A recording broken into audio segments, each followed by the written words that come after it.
North Korea blows up liaison office in Kaesong used for talks with South. Seoul, South Korea, CNN, North Korea has blown up a joint liaison office used for talks between itself and South Korea, the latest sign that ties between the two longtime adversaries are rapidly deteriorating.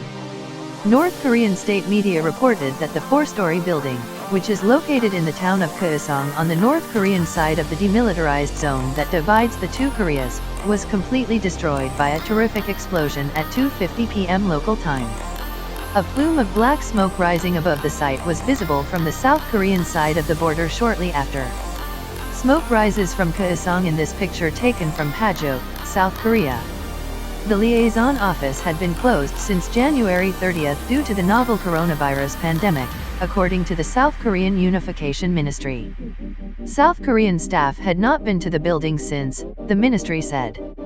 But the destruction of a building meant to facilitate dialogue, paid for by South Korea and sitting on North Korean soil, is highly symbolic. It may mark a turning point in relations between two countries that had committed themselves to a new era of peace fewer than 3 years ago. North Korea framed its decision to destroy the liaison office as a retaliatory measure after a group of defectors used balloons to send anti-North Korean leaflets north of the DMZ. The recent foolish act of daring hurt the dignity of our supreme leadership, a statement carried in KCNA Tuesday read. The world will clearly see what severe punishment our people will mete out to the South Korean authorities and how they wipe the human scum off the earth. North Korea claimed the leaflets violated the deal Kim Jong-un and South Korean President Moon Jae-in struck in 2018 at their first summit when both leaders agreed to cease all hostile acts and eliminating their means, including broadcasting through loudspeakers and distribution of leaflets along their shared border. It's illegal for average North Koreans to consume information that is not approved by the country's powerful propaganda machine, and doing so can carry dire consequences. The Joint Liaison Office in Kaesong Industrial Complex is seen in this undated file photo taken in 2018. The Joint Liaison Office in Kaesong Industrial Complex is seen in this undated file photo taken in 2018.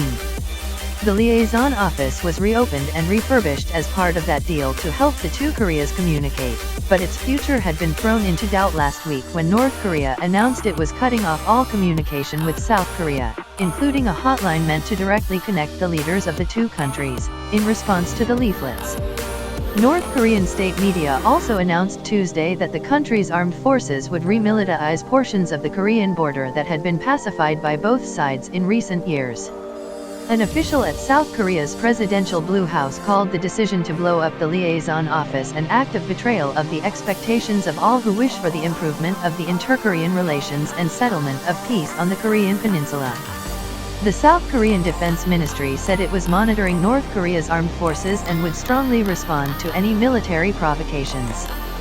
Kim Yo-jong, Kim Jong-un's sister and perhaps the second most powerful person in the country, demanded the South Korean government punish the defectors, whom she called betrayers, human scum and riffraff who dared hurt the absolute prestige of our supreme leader representing our country and its great dignity, according to a statement carried by North Korean state news agency KCNA on Saturday. Kim also hinted in that statement that the North Korean liaison office would be destroyed in some manner. Before long, a tragic scene of the useless North-South Joint Liaison Office completely collapsed would be seen, she said per the Saturday statement. Experts say that the leaflets likely angered North Korea's political leadership. But leading into Tuesday, some analysts had also speculated that North Korea was using the issue to manufacture a crisis, a tactic Pyongyang has previously used to create a sense of urgency in negotiations or to sow discord between the United States and South Korea. South Korean authorities are investigating the defectors who sent the leaflets, but any attempts to prosecute them could be met with heavy criticism in a liberal democracy which prizes freedom of speech. On Monday, Moon said it was imperative that North Korea return to the negotiating table rather than return to the past period of confrontation by cutting the communication and raising tension. The path that two Koreas must walk is clear. Like the river that twists and turns but eventually reaches the sea, the South and the North must keep their optimistic faith and take each step towards national reconciliation, peace, and unification, however slow it may be, he said. The promise of peace on Korean Peninsula that was made by Chairman Kim Jong-un and I, in front of 80 million Korean people, cannot be reversed. Paid content learning a language in 2020? This app is used by millions of language learners.